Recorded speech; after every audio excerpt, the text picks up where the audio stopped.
La Une Jeune Afrique, c'est avec vous Mathieu Olivier, bonjour. Bonjour. Votre article présidentiel au Cameroun, Paul Biya vers l'infini et au-delà, dresse un portrait saisissant de la longévité politique du président tout en mettant en lumière les fractures croissantes au sein de son propre camp. Cette candidature pour un 8e mandat, annoncée sans surprise mais non sans fracas, soulève de nombreuses interrogations sur l'état du régime et des soutiens.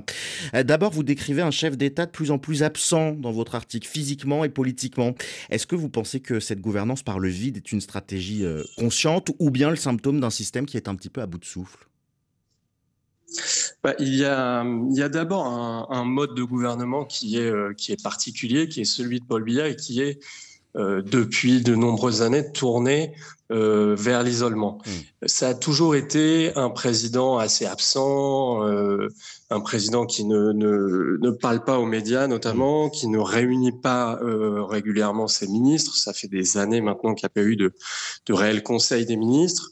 Et donc c'est dans sa nature aussi, je pense, personnelle, de gouverner comme ça par l'absence. Mais on a une deuxième dimension qui est évidemment l'âge, Ouais. le temps, qui a fait son œuvre.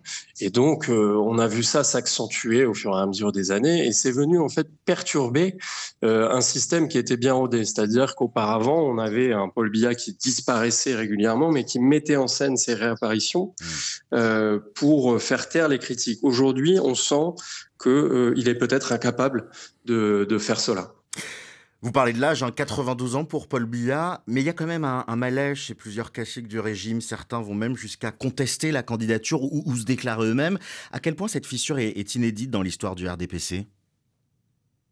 Alors, il y a déjà eu évidemment des ambitieux auparavant dans le camp de Paul Biya. On pense à notamment Titus Edzoa ou Marafa Hamidou Yahya. Ils pensaient pouvoir défier Paul Biya. Ils ont été écrasés par lui, par son système. Hmm.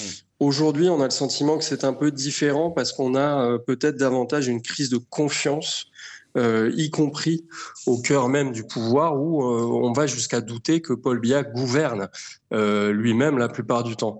On a eu ces dernières années des ministres de premier plan, vraiment du premier cercle, qui ont mis en cause, par exemple, les hautes instructions transmises par Paul Biya théoriquement à Ferdinand Ngongo, son secrétaire général de la présidence.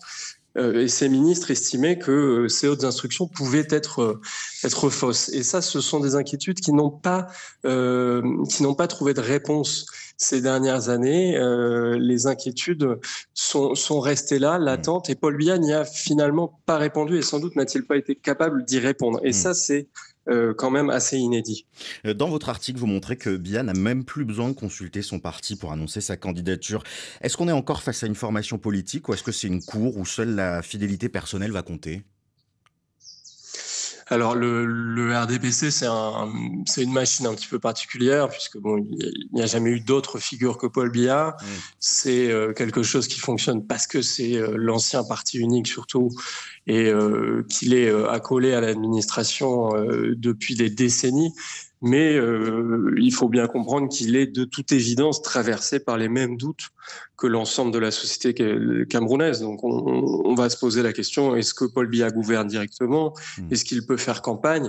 Ces inquiétudes, elles existent. Et je dirais qu'elles ont peut-être encore moins de réponses que dans le reste de la société, puisque au sein du RDPC, c'est vrai qu'on a cette tendance à devoir croire religieusement en la figure du patriarche et ne pas avoir Hmm. Hmm. d'inquiétude, alors que on se rend bien compte au niveau des chefs même du parti, ces inquiétudes, elles existent. Merci Mathieu Olivier d'avoir été avec nous. On rappelle votre article dans les colonnes de Jeune Afrique, Paul Biya vers l'infini et au-delà, 92 ans et candidature pour un 8e mandat. Merci beaucoup Mathieu Olivier. Merci à vous.